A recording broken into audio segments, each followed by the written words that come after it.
Nous sommes toujours au Congo-Kinshasa, les gars. Et je vous amène aujourd'hui à un endroit très stratégique. Nous allons parler de cet endroit dans cette vidéo-ci. C'est ce que beaucoup qualifieraient, les meilleurs géostratèges qualifieraient de l'endroit le plus important du monde. Nous venons de Kin, où nous avons fait 13 heures de route juste pour venir ici et pour vous montrer la réalité, ce dont on ne parle pas très souvent. Pas seulement sur les chaînes business, mais généralement dans les médias.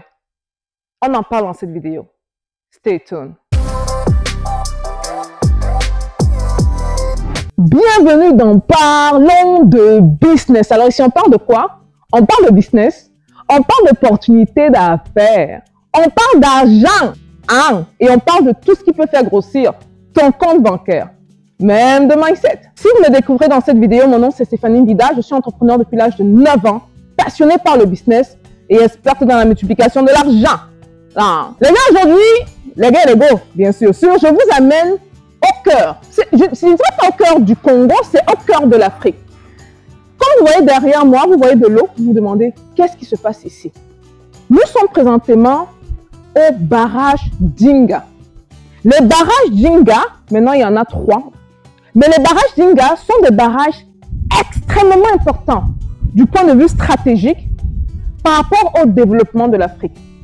Derrière, c'est le fleuve Congo. Un peu plus haut, malheureusement, nous n'avons pas eu, pour des raisons de sécurité, la permission de filmer. Mais les barrages sont juste à côté. Et vous voyez l'eau derrière. Nous sommes bien à Inga.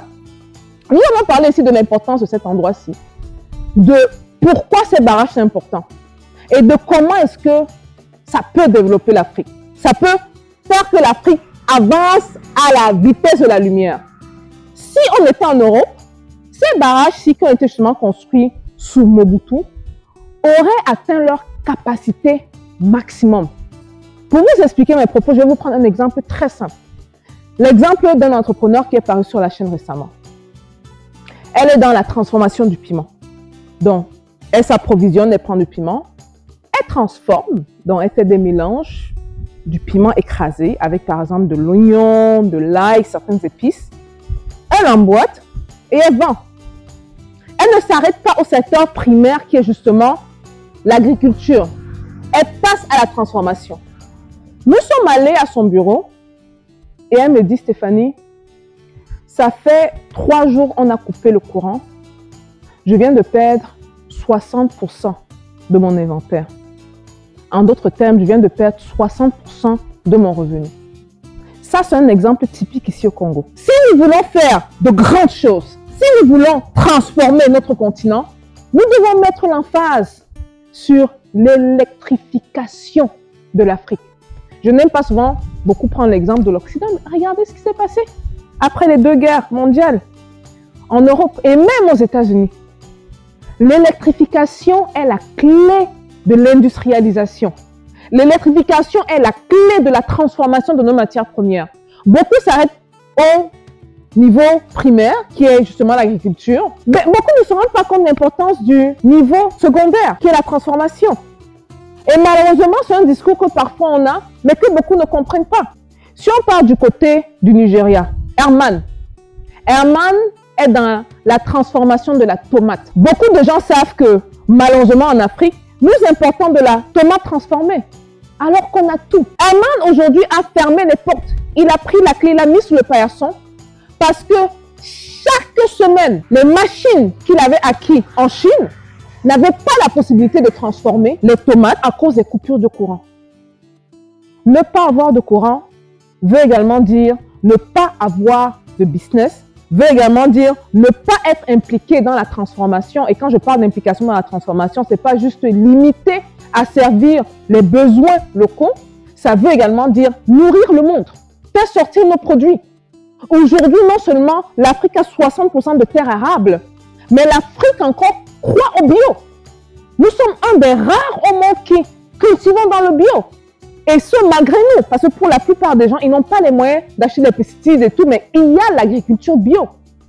Et nous, de la diaspora, moi résident aux États-Unis, je vois l'impact de la nourriture chimique sur la population américaine. De plus en plus d'experts sortent et se plaignent des maladies. Les cancers, plus de 1 million de personnes affectées par les cancers. Juste ça. Sans parler des maladies cardiovasculaires, les maladies respiratoires, les maladies du sang et d'autres maladies qu'on ne peut même pas encore qualifier. Le message est simple. J'aime un peu trop souvent me vanter que cette chaîne est suivie également par les chefs d'État, les cabinets présidentiels, les cabinets ministériels. Mais ça sert à quoi si les bonnes lois ne sont pas passées? Si l'accent n'est pas mis sur la bonne chose? L'électrification de l'Afrique fera une grosse différence. Nous sommes dépassés de Kinshasa. On aurait pu faire la vidéo de Kinshasa pour venir voir les réalités ici. Et là, on se rend compte que oui, c'est un problème de réacteur. On a eu plusieurs versions. Je ne veux pas entrer dans les détails. Ce n'est pas mon domaine d'expertise. Mais ce serait important que l'Afrique se mette ensemble. Et ce message n'est pas juste pour les autorités congolaises. C'est pour les autorités africaines, pour les entrepreneurs qui veulent faire partie de la solution. Que l'Afrique se mette ensemble, qu'on trouve des solutions ensemble, afin qu'on évite justement d'être appelé pays du tiers-monde. En termes d'électrification, est-ce que vous savez qu'un grand pays comme le Congo, juste 20% de sa population est électrifiée dans les grandes villes. 20%. Maintenant, quand on va dans les régions reculées, on a 4%. C'est une personne sur 20. C'est ridiculement bas. Comment est-ce qu'on peut vivre sans électricité? Surtout quand on a une richesse pareille. Certains diraient que le Congo est maudit à la limite. Ce n'est pas juste les minéraux. On parle de la potentialité hydroélectrique. Vous vous rendez compte? On parle de 40 000 mégawatts. Même le barrage, le soi-disant barrage le plus puissant au monde qui se situe en Chine est à 22 500 mégawatts. Ici, nous sommes à 40 000 mégawatts. Mais en termes de capacité, on n'utilise pas tout. Si donc, on devrait dresser un top 3, l'électrification devrait entrer dans le top 3. C'est extrêmement important. Un peu trop souvent, nous avons fait le tour de l'Afrique. Nous sommes tombés sur des entrepreneurs qui se plaignent de la même chose. Je voulais aider mon pays, je suis de la diaspora, je suis revenue. J'ai lancé mon usine. Il n'y a pas de courant. On transforme les denrées alimentaires initiales du secteur primaire qu'on ramène. Ça pourrit. Maintenant, certains vont dire les panneaux solaires. Est-ce que les panneaux solaires ont la capacité justement d'aider les usines à produire? Beaucoup savent que non. Le charbon, beaucoup savent que non. Sans oublier que le charbon, c'est également détruire l'écosystème. Donc, ouvrons nos yeux. Ce n'est pas juste une vidéo comme une autre. J'appellerais ça une des vidéos les plus importantes sur la chaîne. C'est important que l'Afrique se mette ensemble et qu'on trouve une solution pratique.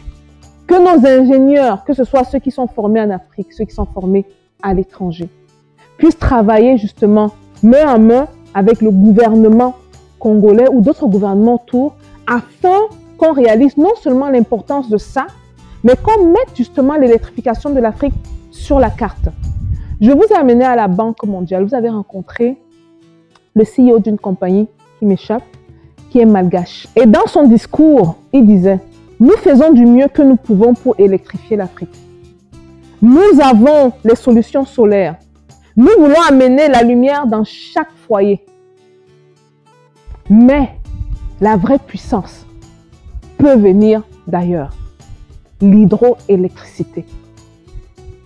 Beaucoup de gens qui n'ont pas eu la chance d'avoir l'électricité chez eux, et là je ramène le débat sur une discussion un peu personnelle, familiale, connaissent l'importance de l'électricité. Hier encore, on passait dans un quartier où on nous a dit, à Kinshasa, qu'ils ont rarement l'électricité dans cette commune-là, dans cette communauté. Vous imaginez les élèves? L'élève rentre de l'école, on doit faire les devoirs, ça se passe comment?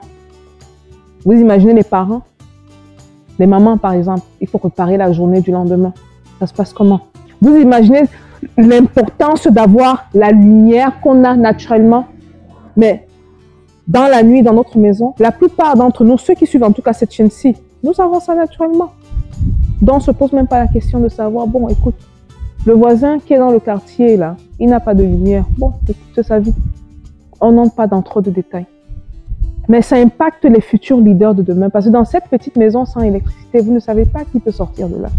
Ça peut être un futur ministre, un futur président, un futur ingénieur, un futur docteur, un futur homme d'affaires. Mais encore, il faut qu'on mette les moyens de permettre à nos enfants de grandir dans des conditions nécessaires. Ouvrons nos yeux. L'électrification est bien au-delà de l'électrification. L'électrification reste une des sources de développement avec, bien sûr, les infrastructures. Voilà un peu tout. Je compte sur vous vraiment pour faire tourner cette vidéo-ci. C'est une vidéo très importante et stratégique dont beaucoup ne se rendent pas compte. C'est extrêmement important de pointer un doigt vers ce qui se passe derrière nous, Inga, que tous les Africains commencent à penser à des solutions afin de travailler dans ce sens, afin de faciliter le travail des entrepreneurs que nous sommes. Parce qu'également à travers, ça je ne l'ai pas mentionné, mais à travers l'industrialisation, il y a la création d'emplois. Si on veut vraiment créer des emplois en masse, c'est l'industrialisation qui va faire la différence. Et pour ce faire, nous avons besoin de courant. Nous sommes bien au Congo-Kinshasa. L'aventure continue. Nous sommes ici pour parler d'opportunités d'affaires et de business. J'attends vos commentaires. Dites-moi ce que vous pensez. Et on se voit à la prochaine vidéo. Peace.